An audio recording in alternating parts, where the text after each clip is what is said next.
বেশ অনেক দিন থেকে গুড়িয়া আমাকে বলেই যাচ্ছে, কি গো মাম্মাম, তুমি যে বললে আমাকে বেশ যে আমি ভালো রেজাল্ট করলে আমাকে নিয়ে যাবে গেম জোনে, তো কবে নিয়ে যাবে? সেই অনেক দিন থেকে বকবক করতে করতে আমি ভাবলাম যাক যাওয়াই হোক, একটু মায়ের বাড়ি থেকেও ঘুরে আসব। তাই এসে না এসেই ঘর থেকে তাড়াতাড়ি বেরিয়ে গেলাম, গুড়িয়াকে নিয়ে চলে গেলাম পোলো টাওয়ার্সে। ওইখানেই আসলে গেম জোনটা আছে। আর ঠিক দেখতে পাচ্ছ কত সুন্দরভাবে ওরা করেছে, মনে হচ্ছে যেমন কলকাতার কোনো জায়গা। তো আমরা অনেক অনেক অনেক এনজয় করেছি।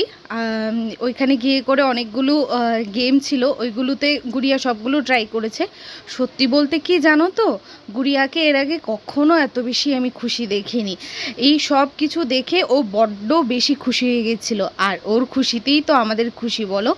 আমি ওকে সব কিছু সহজে চাইলেই দিই না, কিন্তু চেষ্টা করি ও যখন কোনো টার্গেট ফুলফিল করে ওই জিনিসটা ওকে দেওয়ার। তো বাচ্চা তো বেশি কিছু তো চায় না, যতটুকু যা চায় আমি চেষ্টা করি ওকে দেওয়ার। তো তোমরা কি কে কে গেছো এখানে আমাকে অবশ্যই কমেন্ট করে জানিও। ভালো লাগলে ভিডিওটা লাইক করে দিও। বাই।